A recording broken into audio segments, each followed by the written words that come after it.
Please let me allow by thanking each one of you for coming to the beginning of this year's budget presentation, community meetings. We're pleased to be at the Dries YMCA, where we will begin the series with a discussion on the priorities for Council District B. For Council District B.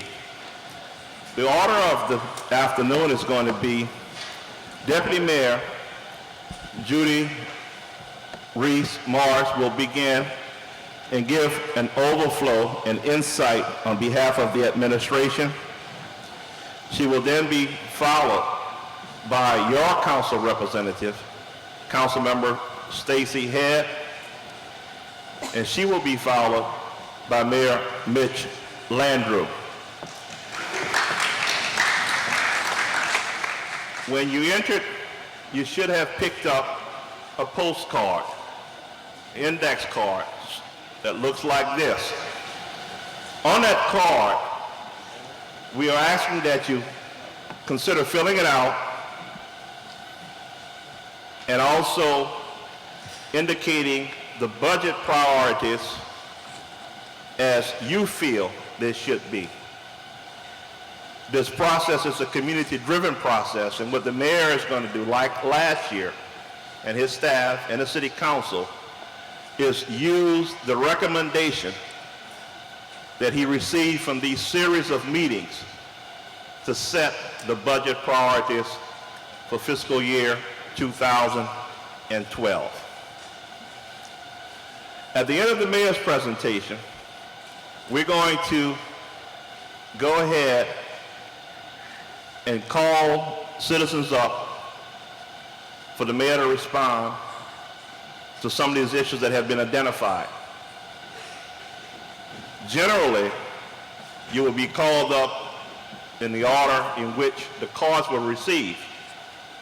But I would like to let you know in advance that if we start to get a number of cards in the same area or same category, we will be looking to cover a different area. So don't think that I'm skipping over you. It's simply that we're trying to make certain that each and every one of those priority areas have been covered. Those of you who are called up to speak, you will have 2 minutes in which to go ahead and ask your question, offer your suggestions, or recommendation. Now, because I'm certain that just about everyone in here has something to say and would like to be able to speak to the mayor, you don't have to take the full 2 minutes. And for those of you who may not get a chance to speak, the mayor will probably gladly hang around for a few minutes and answer your question. And with that, I give you our deputy mayor.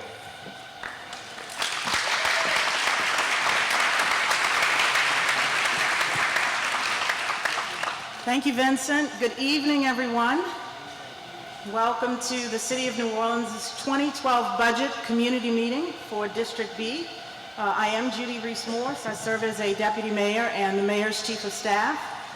I am so pleased to see such a great turnout, and I was told when I entered that people started coming in at 5 o'clock, which is really fantastic. So thank you so much for coming this evening. We look forward to providing you with an update on our work here in District B.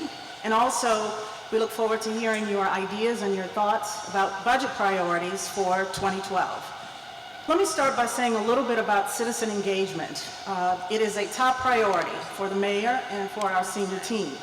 We understand how important it is to get feedback from you on the work that we do every day. Since last year's budget community meetings, we've hosted numerous meetings, focus groups, and information sessions across the city around important issues including economic development, blight, and the city's infrastructure. We've also created an Office of Neighborhood Engagement that works with neighborhood association leaders and with citizens to provide information to share ideas and to facilitate problem solving. And I'm very proud to tell you that New Orleans, our city, is fast becoming a best practice in the area of citizen engagement. And so you can look forward to us increasing our interaction with you in the future. There's another reason why citizen engagement is so important. It can lead to great partnerships, the kind that are necessary to transform a city. With city government and citizens working together, I truly believe that anything is possible. And so, we're here together this evening to focus on the partnership that we have with you around the budget. That partnership includes getting your input on the projects and services that you believe your tax dollars should support. The internal process that we use to develop the budget is called BFO, Budgeting for Outcomes. The process is simple. We match dollars with priorities to build the city's budget. We've identified 6 priority areas. They are public safety, children and families, economic development, sustainable communities, effective and open government, and innovation. Now, there's lots of work that can be done in these 6 areas, so your comments and ideas will help us to determine what should be included in next year's budget. Once we've settled on the priorities, those priorities are ranked and funded until the amount budgeted for each priority area runs out. We then identify performance measures to be sure we achieve the outcomes on time and on budget. Finally, we submit the budget to the City Council for consideration and approval. And this is another opportunity for you to give input on what you believe the budget priorities ought to be. The final result, of course, is the 2012 budget. As a part of this BFO process, we've also created a vision statement, a mission statement, and core values that we strive to achieve every day. These are on the city's website if you're interested in learning more about what guides our work. Also online are the city's accountability reports, which are published each quarter. I'd like to recognize and thank my colleague, Andy Copeland, who is our first deputy mayor and the chief administrative officer, for his leadership and hard work in this area. Andy is ill and unfortunately cannot be with us this evening. And so we should begin. Thank you again so much for coming this evening. This is very, very important and a great way for us to start our first community meeting in 2011. It's now time for me to introduce a person for whom I have great respect and admiration. He is a person of great integrity, of great vision, and he has a true heart and soul for service. Although he is one of this country's leading mayors, what I like about him most is that he always remembers where he comes from, Priya Street in the 13th Ward.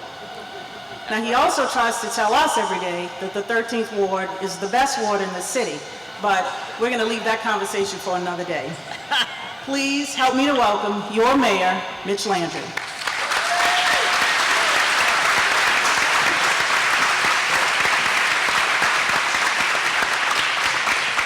I want to take mayoral privilege and not speak at the moment because we have 2 council members here with us today. Council member at large Arnie Fielkow. He's here. Arnie, why don't you come up and give us a minute?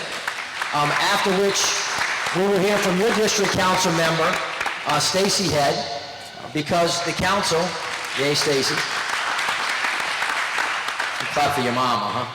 That's good.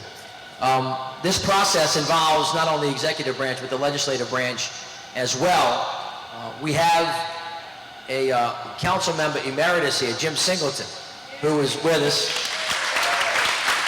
who actually, back in the day, now I don't know whether it was before Moon or after Moon, or maybe it was together, but back in the day, he was the head of the budget committee.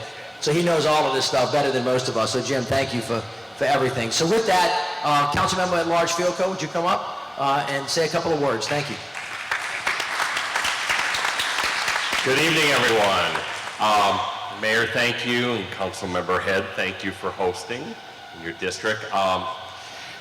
I am the Vice President of the Council, but also the Chair of Budget for the 2nd year, and I'm really pleased that we're doing these kind of meetings because budgeting for outcomes is really a fancy term for trying to find out what constituents want, what the priorities are, and then each year to try to give budget dollars based upon programs that have worked and eliminate programs that don't work. So we have a year under our belt right now, and I think it'll give us, some better guidance going into this year's budgeting as to what dollars should be put towards what program. The council members, including Stacy, have done an excellent job during the course of the year in their various committee work, trying to go through different programs as well, and trying to identify really what you want. It's your money that's being used in the general fund. What do you want? How well did we all do in city government this year? How can we improve? And then what dollars do we allocate? And that's really what this is about. And I know this is the first of many meetings all over the community over the course of the month of August. And then, of course, we'll take it from there. The administration will submit a budget to the city council in the middle of October. And then we will do more public hearings, as we always do in council chambers, to try to find out and vet and ultimately end up with a budget for December 1. So this is a very good system. It's very open. It's very transparent. And I guess the only thing that I would ask as you go through tonight's meeting, and if you attend others, is rather than just throw ideas out and wishes, which is good. I mean, I think it's important for us to hear that. I think because this is the second year of this type of process, now I think it's important to prioritize as best as possible what we want. Because at the end of the day, we don't have enough money to do everything everybody wants. So we've got to figure out what the priorities that you all have and then try to put those into the ultimate budget that'll be in place for 2012. So again, thank you for appearing. This is a great attendance for the first of these meetings.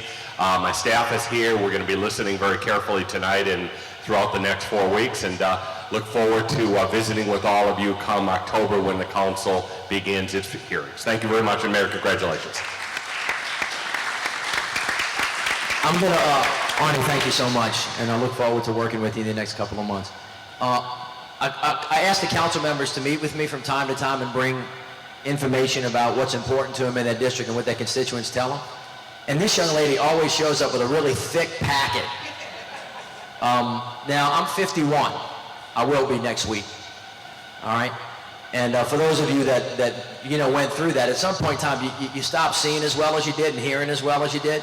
But Stacy insists on bringing me pieces of paper that are single-spaced and really small, and it's always got a lot of stuff on it. And then she comes back the next week and reminds me what she told me and said, how come this isn't done yet? Very assiduous, very hardworking, has a great working knowledge, intricate working knowledge of how the mechanism of government works, which is really important, especially when you're trying to improve it. A really great advocate. So without further ado, let me call up Stacy for a couple of comments and thank her for her great partnership in the last year.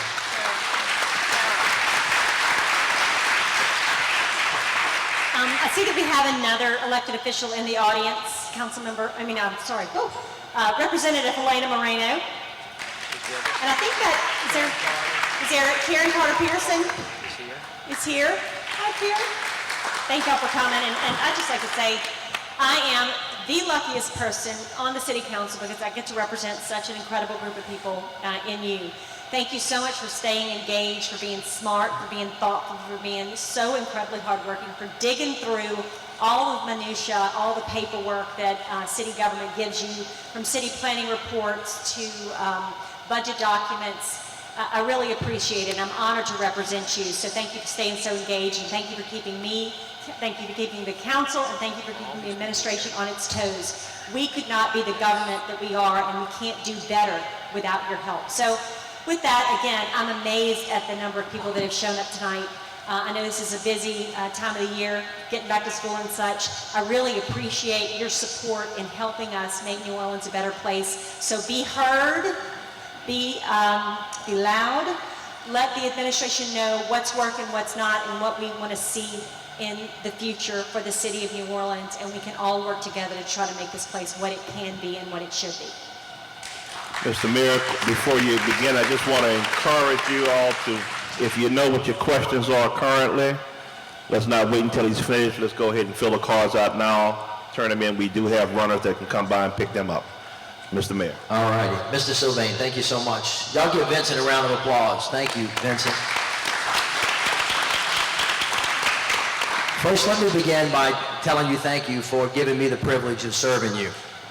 It's a great joy to be able to represent you across the nation and to tell people that the people of New Orleans really possess a unique American characteristics of resilience, of resurrection, of redemption, and never say die. People from around this country are amazed at what the people of New Orleans have done by refusing to walk away, by refusing to stay down on the ground, by doing whatever is necessary to get everybody back together and the communion with which we operate. I have mayors all across the country that are just in awe of what's happening on the streets of New Orleans. So I thank you for the opportunity allowing me to be your mayor and your ambassador. Also, am very thankful for the opportunity to work with some fantastic people. Now tonight, I want you to know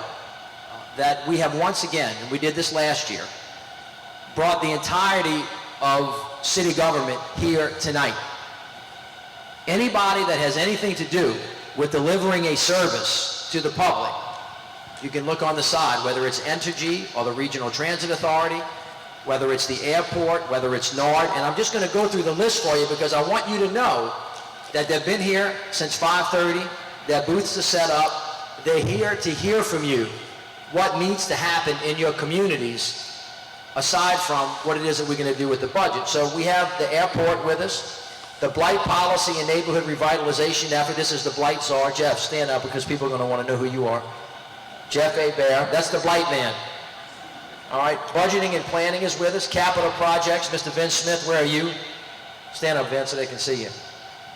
City Planning Commission, the civil sheriff is with us. The Criminal Justice Commission, and Mr. James Carter came back into city government to help us work through some issues, is with us.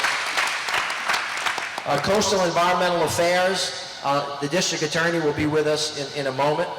Economic Development is with us. Emergency Medical Services, Entergy, is with us. Homeless Services, Stacy Horncott, who came on from the Covenant House just a bit ago. Stacy, where are you? Stand up so people can see who you are. Courtney Bagnaris with Human Resources, Human Services, Intergovernmental Relations, Neighborhood Stabilization, the New Orleans Business Alliance, Fire Department Chief Parent. Where are you? Is he with us? There you go. Hey, Tim is with us. Chief Surpass. Stand up so everybody can see you, Chief. All right. Nora is here. Nord is here. The Orleans Parish School Board will be with us. Park and Parkways. Ann McDonald, where are you? Stand up so they can see you. Place-based planning. You'll hear me talk a lot about this. So I want you to see the gentleman who's responsible for making sure that schools are the center of neighborhoods and playgrounds and transportation and health centers and police all focus around it. Mr. Bill Gilchrist. Where are you? Stand up, Bill. We have property management with us. We have the Recovery School District with us. Again, we have the Regional Transit Authority, Mr. Justin Augustine. Questions about buses, concerns. Justin is with us. They do a great job. Cynthia Sylvain-Lear is here with sanitation, safety and permits, Mr. Paul May, and Mr. Norman Roussel, young man from the 13th Ward. That would be Priya Street. We have these fights in our office all the time about what the best neighborhood is, because everybody's like from a particular street. Like, you ever been in the 9th Ward? Everybody in the 9th Ward thinks like the 9th Ward's the best place in the city. Some people think the 11th Ward is the best ward in the city. And then I got all kinds of people from the West Bank that think about it, or the 10th, right? Or the 7th. Y'all know 7th? Anybody for the 7th? Anyway, we have that all the time. And there's a reason why we talk like that. You do. Because as we talk about all this mumbo jumbo, BFOs, budgets and moral documents, rhetoric about hope, we like to say here in New Orleans that hope rhetoric has to hit the street. And the street that it hits is the place where you live. And it's important to have a sense of your neighborhood and your cultural authenticity and your richness. That's why this team over here is committed to it. So I want you to see them all at one time. I'm going to ask all the people that help run the city of New Orleans to stand up so you can see that they're actually here and that we brought them to hear what you had to say.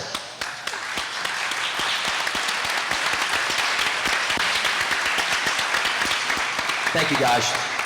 All right, and so I want to just talk for a minute about where we were when we started. Now, I get teased a lot by the media because I like to talk about time. Because time is a constant. It's not replenishable. Once it passes, it ain't never coming back. So we count every day in our administration. When we start our meetings in the morning, I say to them, today is 463. That's how many days we've been in office. And we only got 1,000 to go. So you better make every minute count. So when we ask you to do things, I have a way of saying I want it on time, I want it on task, and I want it under budget. And we try as hard as we can to get that right. Now, without going over a long history, and not just looking back 4 years or 8 years, but 20 years, 30 years, and 40 years, the city of New Orleans got itself into a bad place for a whole bunch of different reasons. And we got ourselves into a good place for a whole bunch of different reasons. But here's the fact. When this organization came into office, the city of New Orleans was spending more money than she was taking in. You can't keep that going over a long period of time. And we had what's called a structural deficit, which meant every year we had to go rob Peter to pay Paul. Pray that the federal government sent us some money. Take some money out of the savings. Push things off for another day. Now everybody knows this because we do this in our homes. We got a leaky faucet. I'm not going to pay attention to that today because I got to get my grass cut. And you don't do maintenance. But what happens is that faucet turns into a leak, right? Then it turns into a bad thing. Then it turns into a broken pipe. Then it turns into a lot of money, right? We have a lot of that stuff that went on. And so when we got here, what we had to do is we had to balance the budget. Now y'all will remember this because when we came into office, because of how the election cycle runs, we come in the middle of the year, which means the last administration and the last council said, here's your roadmap, you got to follow it. But if you have to close the budget gap, you only have 6 months to do it. So we did some really hard things, right? And we all did it together. We furloughed all the city employees, 13 days, took a 10% pay cut. Everybody here, his included, took a pay cut. And the mayor did too. Stand up, Madam Mayor, so they can see you. This is the mayor of District B. Just so y'all know. We renegotiated every contract that anybody had with the city, from the big guys that had the big contract to the little folks that had the little contract. I'm talking about the people that provided the Xerox machine in the basement of City Hall. We went to them and said, look, things are just not the way they used to be. We're going to have to reorganize ourselves. We actually cut a lot of things in the city that y'all knew about, and we reorganized, and we closed that budget gap. It was a $100 million budget gap. That's 25% of your budget. Washington right now, you hear all the yelling and screaming going on about that? They cut about this much, and they hollering like the world's going to end. We cut this much. But we found a way to make it work because everybody up here, the city council, and you, did three things. We cut, so we reduced our expenses, we reorganized, and we started trying to make government more effective and more efficient. We stopped doing things that we didn't think was a priority, and then we actually spent more money on certain things that we thought were going to create more money or create a great investment. And so when the budget got passed last year, the new budget, our first budget, started on January 1st. Now, in these last meetings last year, we had 7 of them. We'll have 7 again. This is the first one. What we heard, and this is why Vincent said, if 15 people stand up and say, I need funding for the senior center, I only need to hear that from 1 or 2 people to know that that's a real issue. When you get to all over the city and you listen to, I don't know, maybe there are 250, 300 people here, right, times 7, maybe they're going to be 1,000 on these. We're going to listen to 8,000 people. And there's some themes that come back to us about what the priorities of the city are. And that's what we need to know. It's okay if you want to complain about a pothole, or you want to complain about a light that's out, or you want to complain about a blighted property next to you. That's all great if you want to do that. And we have people here who will address that before or after, specific constituent complaints. But what's important also is for us to know what it is that you want us to do with your money and what the priorities are. So you told us last year when we were preparing the budget that we're in right now that you wanted to fight crime. You said you wanted the streets to be safe. That's the #1 priority for everybody, whether it's murder or whether it's armed robbery or rape, et cetera, et cetera, et cetera. So you know And I believe we have 3 captains here and some deputy chiefs. Why don't you guys, everybody from the police department, stand up. So we got 8, 2, and 6 in the room. Right? Did I get them all? And 1. 8, 2, 6, and 1. All right? So these are the folks that are charged with making your street safe. We've got a challenge with our police department. A lot of great men and women work in our police department, but we got some folks that work there not so good. And we got to confront that. And so reforming the police department is one of our top priorities. You saw the trial last week. You saw the trials the week before that. Look, there's some things that are hard to acknowledge. You can't turn your head from it. We have got to reorganize our police department from top to bottom. We need better training. We need better leadership. We need better execution. We need better strategy. We need better. I invited the Justice Department to come in and help us, and we're in the process of doing that. Chief Surpass has a 65-point plan. They're working on it. We're not turning away. The police department is here to protect and to serve. That's their job, and that's what they're going to do, and that's what they're going to be held accountable for. And I have no doubt that we're eventually going to get there. It takes a lot of hard work and a lot of hard decisions, but we're going to make that happen.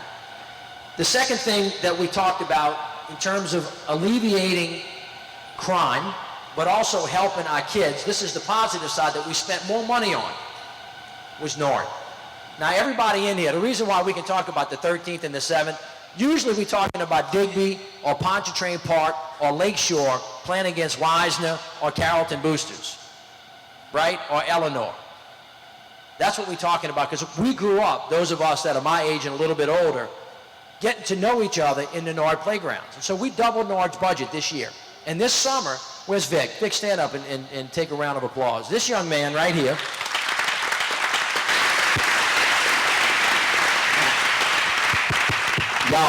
he left for a little while. I had to go to Philadelphia. They don't have beignets in Philadelphia.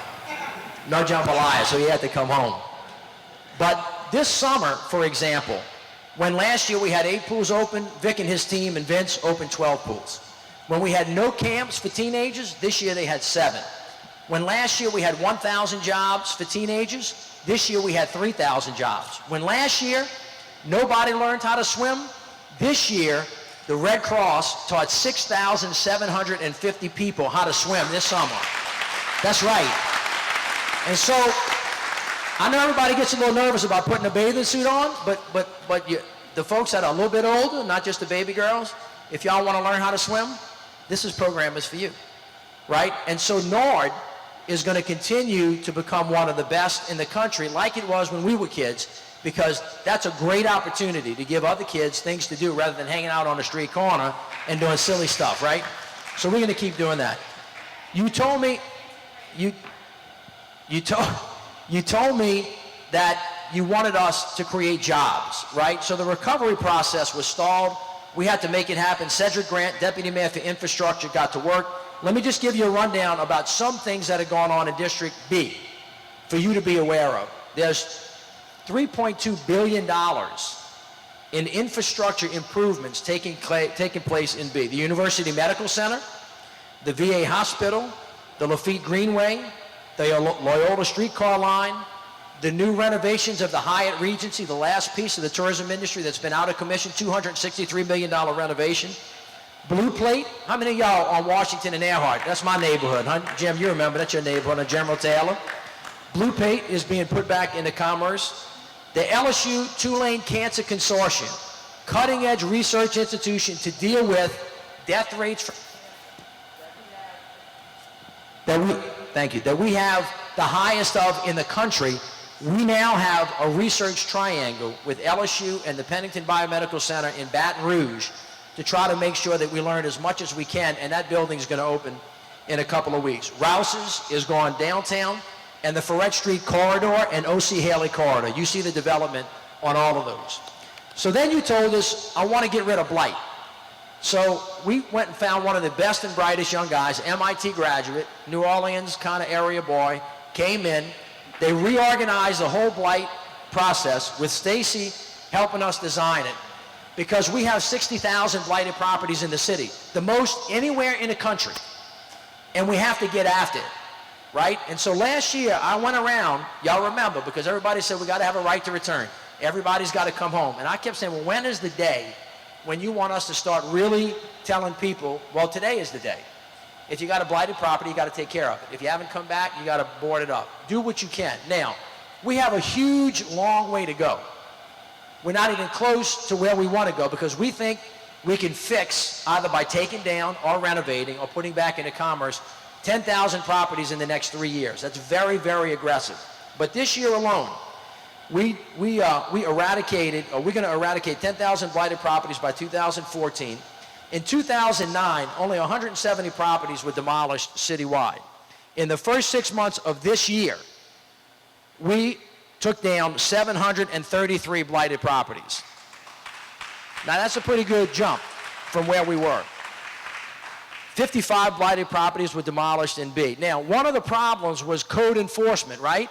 Because everybody said, we need people to get out there and find the folks that are doing the wrong thing.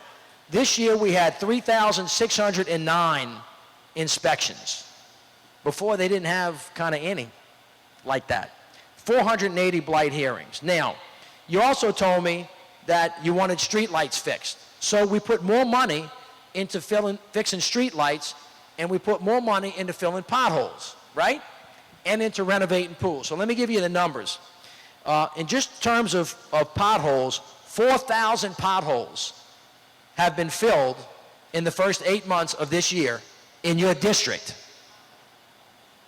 That's exactly right. That's a wow. That's a lot of potholes, 4,000. We have repaired 1,048 streetlights in District B. All right?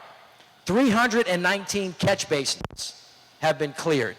Now, that's a good mark, but it's actually below our target because we count everything now. So I'm going to go back to my catch basin people and say, catch basin person, you told me that y'all were going to clear 350 catch basins, but you only cleared 319. Why? Now, they could say something like, well, Mr. Mayor, you know, we got to work late and we left early. That would be unacceptable. Or we couldn't find a catch basin because we didn't know. Well, that would be unacceptable because we know where they are. Or they could say something to me like, Mr. Mayor, you asked us to do that because the people demanded it, but the problem is that the equipment that we use to do that is broken. Which I have to go to the CAO and say, why don't we have the money to fix the machine to fill the pothole? That's what budgeting for outcomes does. Because if you tell me that, I've got to come back to you and say, you know what? All of that costs something. And we got to find a way to pay for it. But those are still good numbers. And then finally, streets. We got bad streets in the city. They're bumpity. Right? Anybody want to contest that we got bumpity streets? Okay, they're getting better. And you know this, right? Because you drive down Claiborne Avenue if you're from District B, right? Claiborne's getting redone. You drive down Magazine Street. Magazine Street's getting redone. O.C. Haley Boulevard, Martin Luther King, Napoleon Avenue, all of those are getting done. All in all, over 25 miles of street repair, 25 miles have been repaired. And 33 streets are under repair in District B alone. Now, let me stop right there. Because as soon as I say that, somebody says, yeah, but not in front of my house. Amen to that, right? See, I live on Priya Street. My mama calls me all the time. Says, you the mayor, right? I say, yeah, Mom, I'm the mayor. They got a nasty house. So Mama, put you in line. I'm your mother. I said, yes, ma'am, you are. We got a lot of work to do, right? So we all have friends and relatives. And what happens is we got to find a way. This is going to be our biggest challenge going forward. Besides keeping the budget in line, getting NORD moving in the right direction, the police department moving in the right direction, making the city government work well, getting blighted properties down, getting health care in order, infrastructure. I want you to hear roads, and I want you to hear sewage and water. Huge problems, right? Huge liabilities that we have to figure out going forward and come up together as a community with a master plan that's going to take us a while to get in order. In the area of billions of dollars, right, that we continue to fight with FEMA about, we're going to try to find a way because still the Sewage and Water Board, post-Katrina, is bleeding more water than you want to know about. And we got to find a way through FEMA reimbursement and other ways to fix that. That's a big discussion for another day. But suffice it to say that this team is on task. they're on time, and right now they're on budget. And I say that to you, and Councilmember Singleton remembers this, Councilperson Head knows this, that in the back times, nobody ever checked on anybody until the end of the year. And they said at the end of the year, how you doing with your budget? And they'd say, oh, I forgot to tell you, but I spent 20% more than I had. We don't do that anymore. Every month, every 30 days, every one of these folks reports to the budget director, and they tell us that they're spending the money that the city council authorized them to spend, unless there's some event that was unforeseen. And lots of times there are those things, but for the most part, we're not perfectly on target, we're pretty close, as opposed to showing up and having a $100 million problem. So at the end of the day, and I think Judy mentioned this, there is only so much money. Budgets, in my opinion, and in this team's opinion, are moral documents. They reflect our will. They reflect our hopes and our dreams, and they reflect our priorities. But there's only so much money, and it's a real world. I call this in politics the law of gravity. You put an acorn on a branch and you knock it off, it is going to hit the ground unless somebody interrupts it. And in government, if you spend more money than you have, you're going to go broke, right? Unless you borrow it, and then somebody else is going to own you. Now, there is some borrowing that you could do at reasonable interest rates to help you do things like we do when we buy our houses, but for the most part, if you're struggling and you're robbing Peter to pay Paul, and you're not investing in your maintenance, and you're not putting money in the things that matter, you're not going to have the things that you need. And so this city is beginning to discipline itself into being authentic and rich and creative, but at the same time fiscally responsible. But we need to know from you what your priorities are, and we will do the best that we can. We will not be able to do everything. I can assure you right now that I have to tell, and the council is going to have to tell some people, no, we can't do that. Yes, that's a fantastic idea. It would be great if we could, but these are our priorities. And budgeting for outcomes is a process that helps discipline us into identifying the priorities, funding the things that are priorities, and not funding the things, not that are not important, not that are things that we don't want, but things that we cannot afford because we don't have enough money. And we're trying to do it from the bottom up. And so that's why we're here tonight. And we want to hear from you. You can come to as many community meetings as you want. We're going to have them all over the city. There'll be 7 of them. We're going to do one in each councilmatic district except in E, because E spatially is very large, and we'll spread it out a little bit to make it a little bit easier for the folks from the lower 9 in New Orleans East to get there. So with that, I want to thank all of you for the tremendous amount of work that you do. These folks work 7 days a week. They work really, really hard, I know. They are on call always, and they try very, very hard to be responsive. So with that, let me end by thanking you for 2 things. Number 1, your civility. One thing that has marked New Orleans in the last year and a half is our willingness and our ability to speak passionately and with conviction, but in a civil way, and to do it respectfully. And so what I want to do is ask you to please stick to your time tonight. We want to make sure that everybody has an opportunity to speak. I will listen to everything that you say. I'm going to write it all down. My team's going to write it down. And tonight we're going to try to give you an answer to the extent that we can, but if not, I'm going to direct you to somebody that can give you an answer or some direction to your question over time. And then we will take all of this information and it will get plugged into our budget process. And I assure you, if you come to the budget hearings, that will be formal, because I have to write it all down and put it on a piece of paper that's called a budget, and I have to give it to Stacy on October 1st, right? They then take 2 weeks or more to kind of woodshed it, and then they have hearings, and then sometime throughout the process, we will formalize it. All of those are open hearings, and you can come as well. You will hear the things, again, during that budget process that you said tonight, because we take very seriously what it is that you want us to hear. So with that, I say God bless you. Thank you so much, and more than happy to hear from you tonight. Thank you for coming. Let's give our mayor a round of applause.